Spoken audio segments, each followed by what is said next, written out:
저는 오늘 이삭을 통해 믿음이란 무엇인가를 살펴보고자 합니다.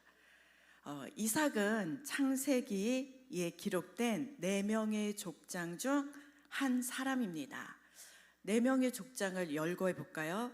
아브라함, 이삭, 야곱, 그리고 요셉입니다. 먼저 이삭의 아버지 아브라함은 누구나 다 알고 있는 믿음의 조상입니다. 믿음의 조상답게 성경에는 아브라함에 관한 흥미로운 이야기가 아주 많습니다. 이삭의 아들 야곱은 또 어떻습니까? 파란만장한 삶을 살았고 야곱의 12명의 아들들은 훗날 이스라엘의 12지파를 형성합니다. 마지막 요셉 역시 말로 설명할 수 없는 고난 속에서도 하나님께서 함께 하심으로 온 세상이 기근으로 시달릴 때 이스라엘 민족의 생명을 보존합니다. 이들에 비하면 이삭은 뚜렷한 업적을 남기지 못했습니다. 그래서 신학자들 평가 역시 이삭을 가장 존재감이 약하다고 평가합니다.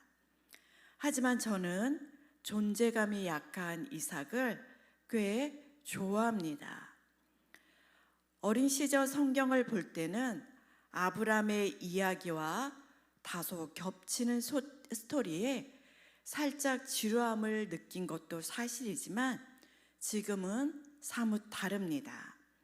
눈에 보이지는 않지만 평범한 이삭이 소유한 믿음의 가치가 실로 위대하다고 느낍니다. 그래서 오늘 저는 창세기 26장에 기록된 이삭의 삶을 통해 믿음이란 무엇인가를 깨닫고 여러분과 함께 나누고자 합니다. 전 2가지 관점에서 확인해 보려고 하는데요. 첫 번째로 본문에서 발견되는 이삭의 믿음은 시원하게 뚫린 고속도로가 아닙니다. 오히려 이삭의 인생길은 불확실하고 구부러져 보입니다. 그럼에도 분명한 것은 이삭은 울퉁불퉁한 자신의 인생길에서 하나님의 말씀을 붙잡았던 믿음의 사람입니다. 그 내용이 1절과 2절에 시작되는데요. 제가 한번 읽어드리겠습니다.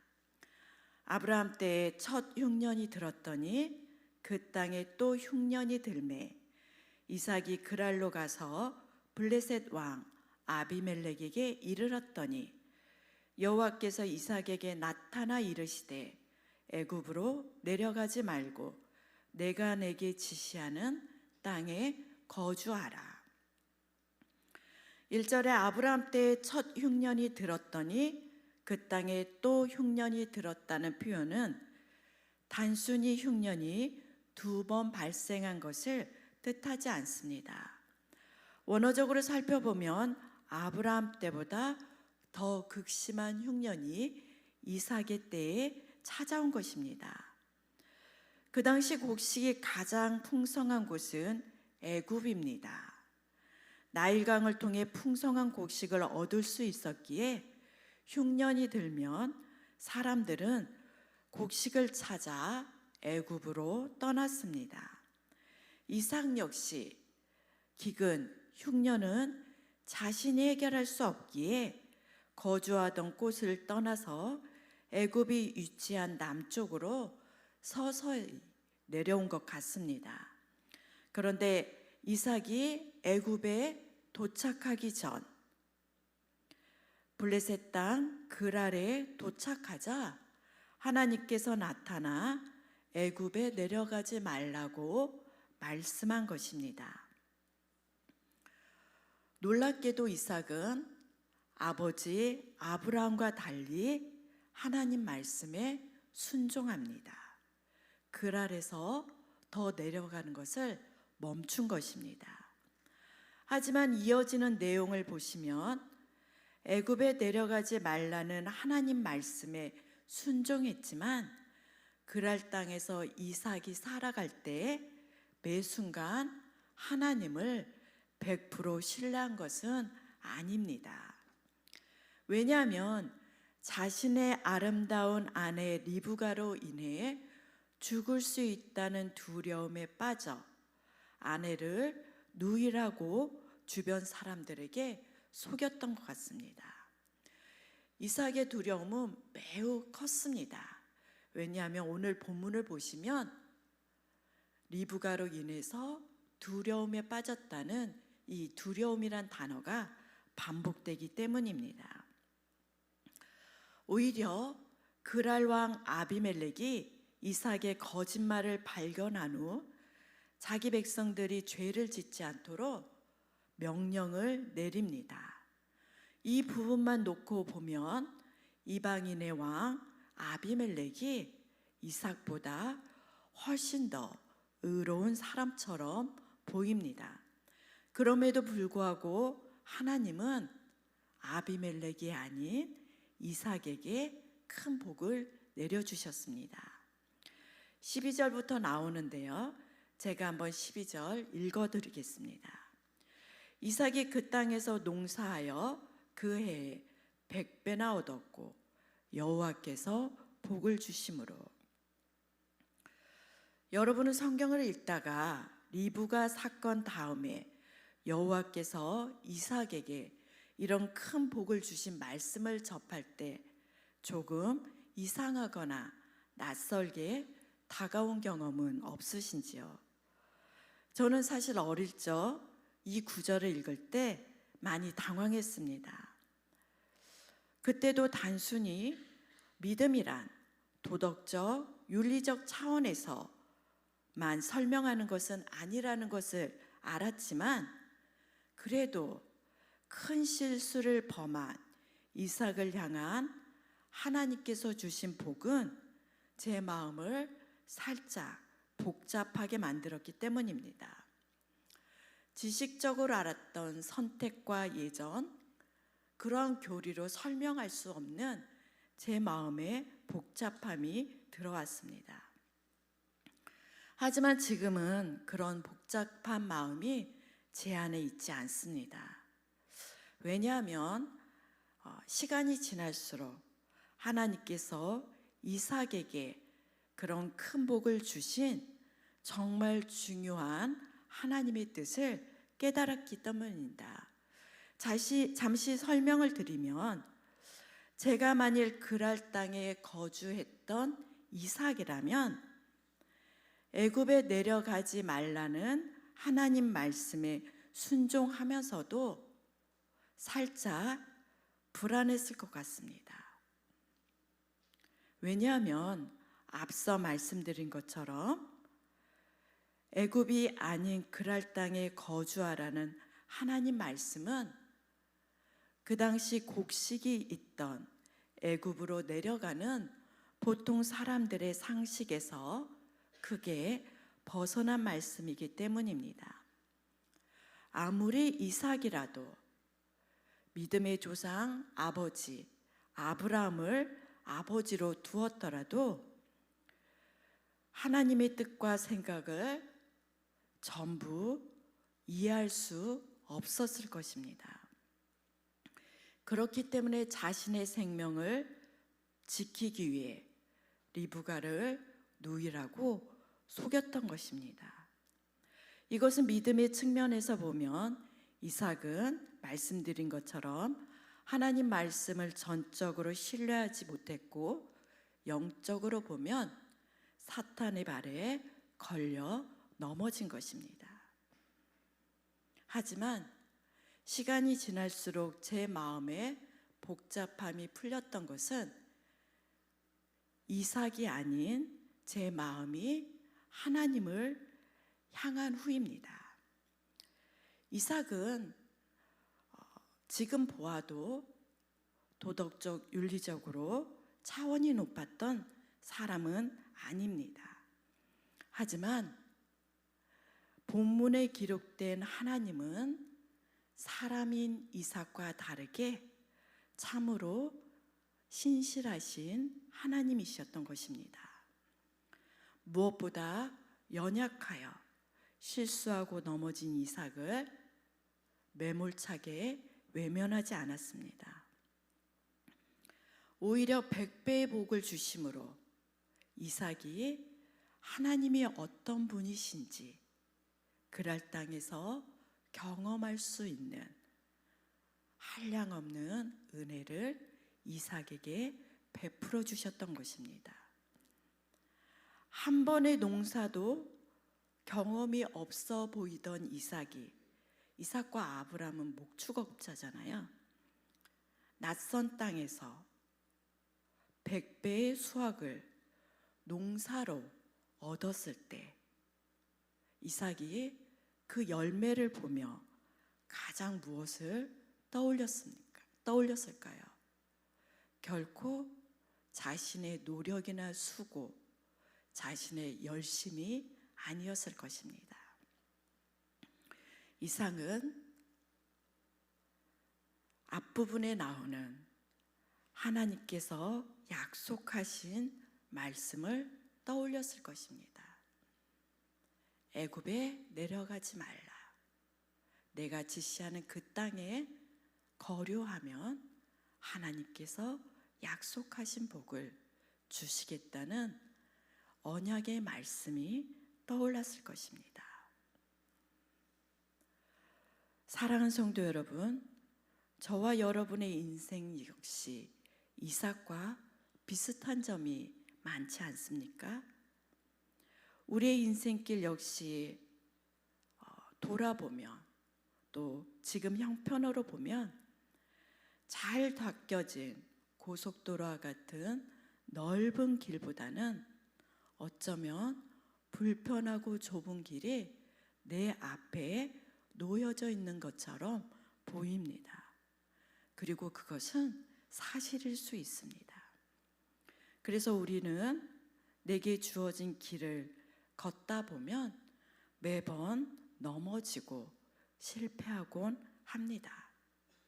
그럼에도 불구하고 우리가 어떻게 그 자리에서 일어나 지금 이 자리에 올 수 있습니까?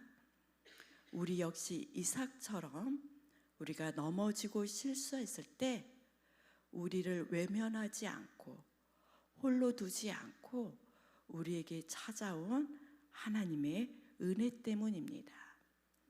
하나님은 그저 찾아오지 않았습니다. 이삭에게 베풀어 주셨던, 이삭에게 알맞은 필요한 그 복을 주신 것처럼 분명 지난 날을 돌이켜보면 넘어진 그 자리에 하나님은 오셔서 복을 주시면서 우리의 삶을 분명 일으켜 주셨을 것입니다. 사랑하는 성도 여러분, 그렇기 때문에 우리는 여전히 연약하고 실수가 많은 우리 자신을 바라보는 것이 아니라 연약한 우리 자신이 그대로 존재함에도 불구하고 하나님을 믿고 의지하며 믿음의 길을 걸어갈 수 있는 것입니다. 두 번째로 제가 이삭의 삶을 통해서 발견할 수 있던 믿음은 삶의 변화입니다.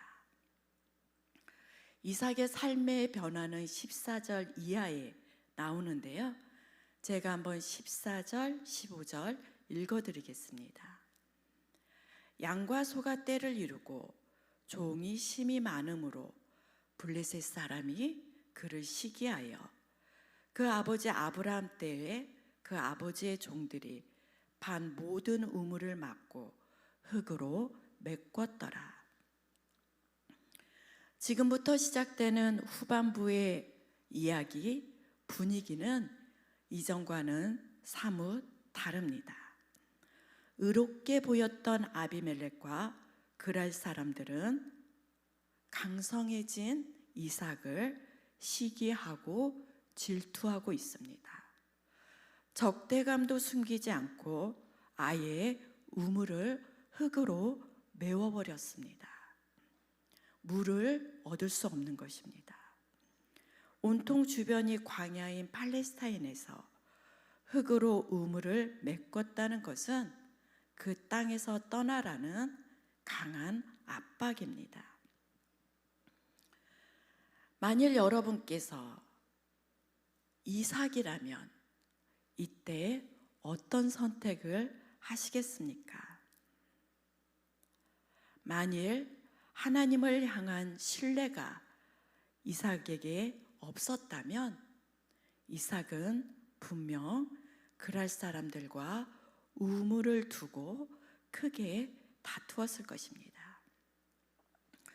왜냐하면 우물은 이삭과 가족들, 모든 식솔들의 중요한 생명줄입니다. 곡식과도 같습니다. 가축은 물이 없으면 죽게 됩니다. 무엇보다 빼앗긴 우물은 아버지 아브라함이 판 우물입니다. 이삭은 소유권을 주장하며 다툴 수 있었습니다. 무엇보다 하나님께서 그랄 땅에서 이삭을 창대하게 하셨기에 다투고 싸울 수 있는 수많은 종들을 가졌습니다. 보통의 사람이라면, 보통의 사람이 이런 상황에 있었다면 한 번쯤 싸워봤을 것입니다. 하지만 이삭은 결코 다투지 않았습니다. 그럴 사람들이 우물을 빼앗고 떠나길 요구하자 거주지를 옮겨 우물을 다시 팠습니다. 그럼에도 그럴 목자들이 또 찾아와 시비를 걸고 그 우물 역시 빼앗아 갔습니다. 한두 번 이삭이 자기의 우물을 빼앗긴 것이 아닙니다. 여러 번 빼앗겼습니다. 그럼에도 불구하고 이삭은 다투지 않고 옮겨서 우물을 다시 파는 그 수고를 선택했습니다. 사랑하는 성도 여러분, 이삭은 왜 이런 선택을 했을까요? 전반부에 나오는 것처럼 리브가의 일처럼 이삭이 심하게 두려움을 느꼈기 때문일까요? 어쩌면 두려움도 이삭에게 있었을 것입니다. 하지만 두려움 때문에 이삭이 우물을 그저 빼앗긴 것이 아닙니다. 그것보다는 하나님의 약속의 말씀에 순종했을 때 하나님께서 그 약속의 말씀을 신실하게 이루어 주심으로 약속을 받은 자신에게 복을 주시는 하나님을 전반부에서 삶 속에서 철저하게 경험했기 때문입니다. 그래서 여전히 유효한 하나님의 약속의 말씀을 믿었기에 그럴 사람들이 시기하고 질투할 때 큰 재산인 우물을 빼앗기 위해 온갖 방법을 동원했을 때 이삭은 그들에게 대항하지 않았던 것입니다. 아마도 이 부분을 조금 상상하고 묵상해 보면 이삭 역시 우리와 같은 사람이라 분명 한 가지 마음이 아닌 하루에도 수십 번 여러 마음이 들었을 것입니다. 그럼에도 그럴 사람들과 똑같은 선택을 하지 않았던 것은 이삭은 매 순간 하나님께서 주신 약속의 말씀을 붙잡기 위해 온 마음을 다했을 것입니다. 그러다 보니 세상 사람들, 즉 그랄 사람들과 다른 모습이 이삭의 삶에서 나타났던 것입니다. 사랑하는 성도 여러분, 저는 바로 이 부분이 삶의 변화까지 가져온 이삭의 믿음이라고 생각합니다. 그리고 저는 단호하게 말씀드릴 수 있습니다. 바로 이것이야말로 성경이 증거하는 믿음입니다. 하나님의 말씀만을 붙잡고 살아가는 것, 바로 그것이 오늘 본문이 이삭의 삶을 통해 저와 여러분에게 전하는 성경적인 믿음, 성경에서 말하고 있는 믿음으로 사는 삶입니다. 마지막으로 오늘 본문을 묵상하면서 일평생 이삭처럼 믿음으로 살았던 윌리엄 커싱 목사님을 소개하며 말씀을 맺고자 합니다. 윌리엄 커싱 목사님은 이미 소천하셨는데요, 찬송가 545장 이눈의 아무 증거 아니 배워도를 작사한 분입니다. 원래는 찬송가를 작사하는 분이 아니었습니다. 이런 작사의 삶보다는 미국 여러 곳, 특히 뉴욕 등지에서 20년간 목회를 한 전형적인 교회 목회자였습니다. 그런데 50이 넘었을 때 사랑하는 아내와 사별하고 극심한 고통 가운데 놓이게 됩니다.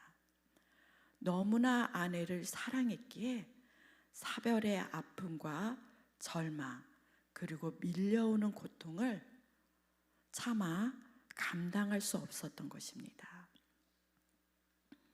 결국 목에 이상이 생겼고 더 이상 커싱 목사님은 교회에서 설교할 수 없게 됐습니다.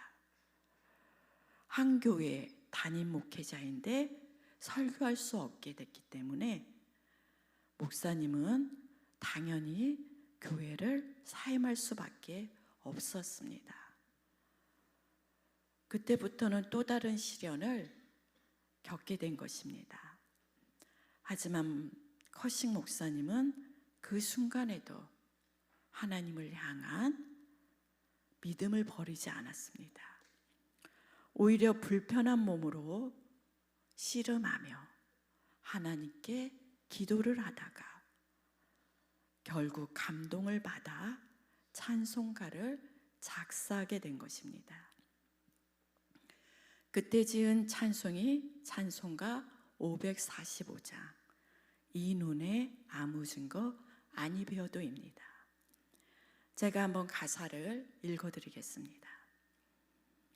이 눈에 아무 증거 아니 배워도 믿음만을 가지고서 늘 걸으리. 이 귀에 아무 소리 안 들려도 하나님의 약속 위에 서리라.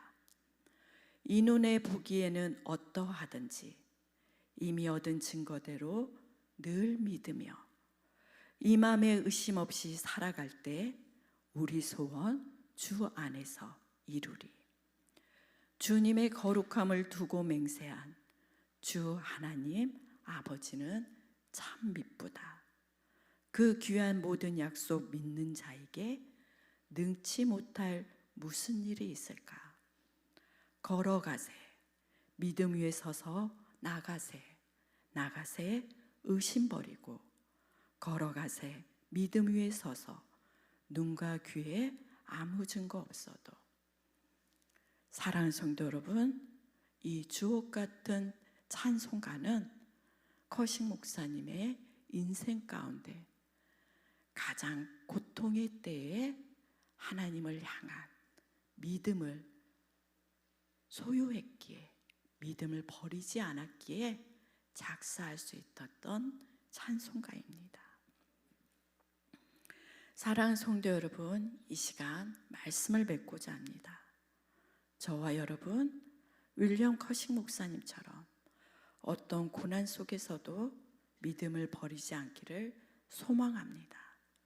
무엇보다 하나님의 약속을 신뢰할 수 없는 상황에 우리가 처할지라도 우리 역시 언제나 믿음의 사람 이삭처럼 하나님의 약속의 말씀을 붙잡고 살아가시길 진심으로 소망하고 축복드립니다.